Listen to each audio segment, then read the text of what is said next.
8:09 news time, and glad to be joined this morning by Latham Saddler, a U.S. senatorial candidate, and will be up here in Rome over the GOP rally. Good morning, sir. Happy Friday to you. Absolutely, that's one of the greatest days of the week. Is Friday, and it's good talking with you. And don't think bad of me, but I got to ask you a question. Do you have a dog? I sure do. Okay, so you actually own a dog. I'm just I do curious. own a dog. Yeah, I'm just curious. People may get that. I don't know, but so you may use one. That's it. I think I know where you're going. Okay. With that. And listen, yes, one distinct difference between my opponent, Raphael Warnock, and me. Yeah, that's a great point. I do have a dog. Okay. He's about 5 years old, and his name is Willet, and he's named after our favorite bourbon. Oh, wow. Called Willet Bourbon. Yes, sir. Interesting. All right. So when he does just lay around, he just lays around. That's pretty good. That's right. All right. Well, those of you that you should be familiar with Latham, WRGA grad, you wanted to be a Navy SEAL right out of school. It took you some years to get qualified because being a Navy SEAL is not easy. Yes, sir. It was an interesting journey. I mean, what happened, Tony, is I was at UGA having the time of my life, and then 9/11 happened while I was there, and just fundamentally changed my life forever. And on that day, I decided I wanted to join the military, and so I started researching the different special operations units. Decided I wanted to become a SEAL, and I found out it was a lot harder and more competitive than I realized because I met a retired Navy SEAL 06 that looked at my background and used some much more colorful language than I'll use on your show. But he basically told me, you don't have a chance of becoming a SEAL. So I ended up spending most of my 20s trying to make myself competitive to get there. After UGA, I worked in New York City for a few years, went to Georgia Tech for grad school for international affairs. I learned Farsi and Dari, which is what they speak in Iran and Afghanistan. I lived in Tajikistan for a year. I backpacked through Afghanistan, did all sorts of crazy stuff, and then got in the best shape of my life. And 6 years after that conversation, at the ripe age of 28, get selected by the Navy and shipped out to SEAL training. And I was the oldest officer in my class. It was a very humbling experience. Thank God my body held up, and I made it through, and it was the honor of my life to serve for 8 years in the Navy that way. Well, we appreciate that, and thank you for the sacrifices you made too, and working for your goal to become a Navy SEAL. You spent some time in Washington at the White House, NSA, so you've got some obviously a lot of experience in international affairs. So my last assignment, actually, in the Navy, I got tapped to come up to the Trump White House on his National Security Council as the director for intelligence programs, which was essentially managing the black ops up there. Tony, there's a small set of missions that require the president's approval after the Secretary of Defense signs off on them. And I was the guy at the White House that made that recommendation on those missions after Secretary Mattis signed them, whether or not President Trump should approve these missions. And it was really neat because I'd just been out on these types of operations, so I was fresh off the fields, and we really put our adversaries on their heels during those years. And an obvious concern I have that we should all have today is you can see across the globe the response of our adversaries, whether it's in Afghanistan, whether it's in China, whether it's in Russia. Our adversaries knew that we were strong during those years, and now they smell weakness, and that's a problem, and that's got to change, and I intend to change that when I get up there in Washington. And, some goals that you might have. We're talking with Latham Saddler, a U.S. Senate hopeful, and for the state of Georgia as a whole, the industry, imports, exports, our ports have become alive over the last few years. Georgia's role in the nation and in the world, how can you strengthen that as senator? Yes. I mean, Georgia should always be the economic powerhouse of the Southeast. And the way we achieve that is, thus far we've achieved so much success over the past 5 to 10 years due to conservative policies. Because it's just really tough for the other side to argue that conservative policies don't work, because they do.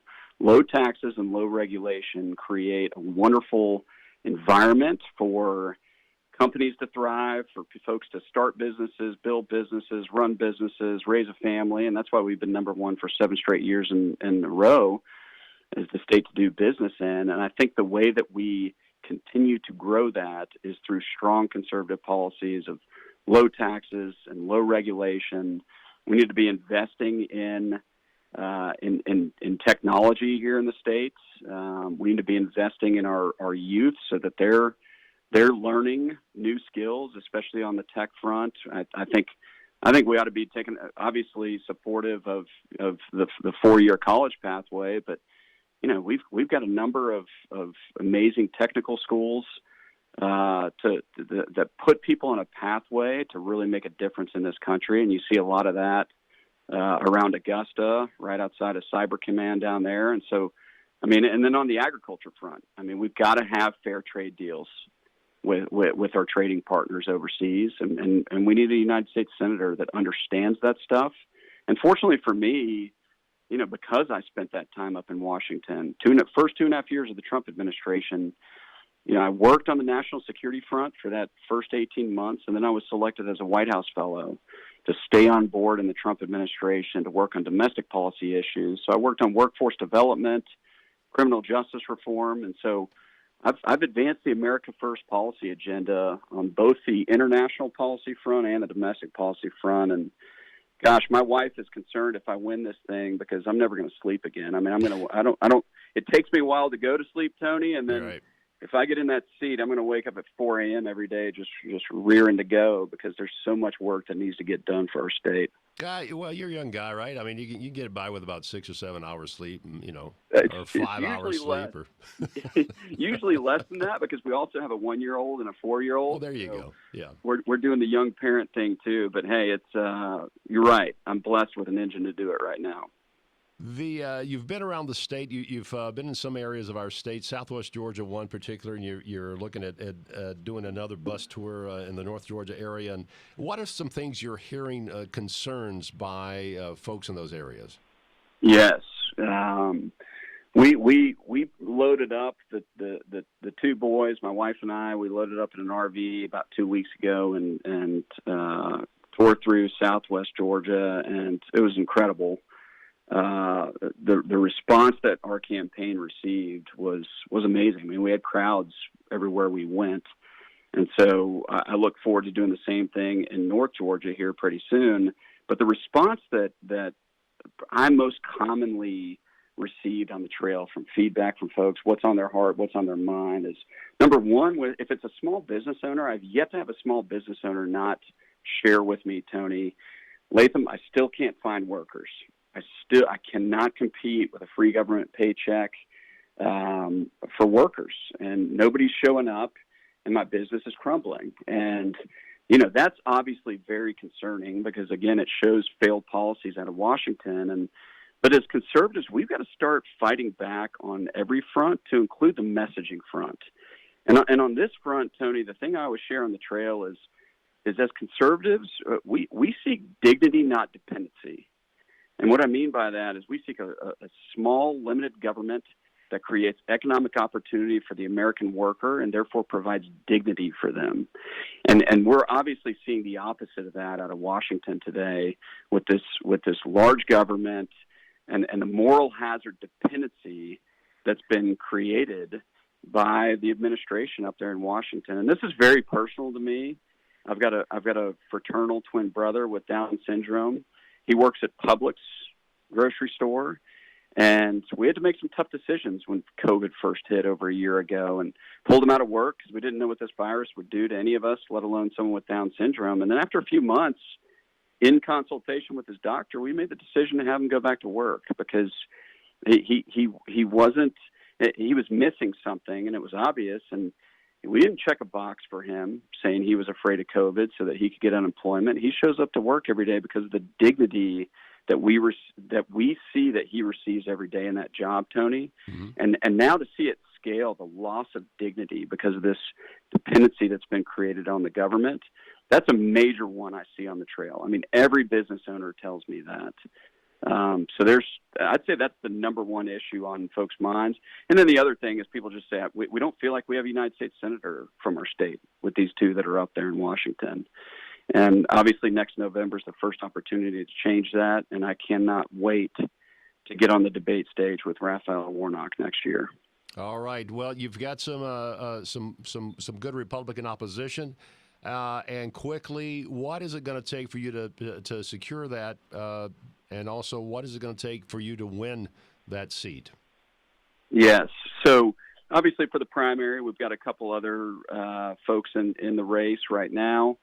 The one thing I'll say is I have built a team. We talked about the engine I've been blessed with earlier. I built a team that has an engine just like mine, and we are going to continue to outwork and out-hustle and outmaneuver anybody in this race, because it's my view of this thing, especially as an outsider, Tony. I mean, I look at this and I think, obviously, as an outsider, the work is on me to earn this United States Senate seat, and it should be hard. It should require a lot of hard work, a lot of sleepless nights, and a lot of discipline for somebody to expect to represent the entire state of Georgia up in Washington as a United States Senator. And, just candidly speaking, we have an earn it, not deserve it mindset. And that's the way we're going to continue to operate. We out fundraised everybody else in this race last quarter combined. And so it's paying off. And then on the political front, the response we receive by hitting the trail hard, we are going to hit every inch of the state to win this seat, both in the primary and to beat Warnock next year. And, I welcome anybody else in the arena, but they better be ready to work. All right. Latham Saddler, thank you so much. And you'll be at the rally tomorrow at the fairgrounds, and we've got some more information about that. But I appreciate your time. We are out of time here, but it's been good talking to you, and I'm sure we'll talk again between now and the primaries. So, yes, sir. I look forward to it and look forward to being in Rome tomorrow. Good deal. All right. You have a great day, sir. It is 8:22.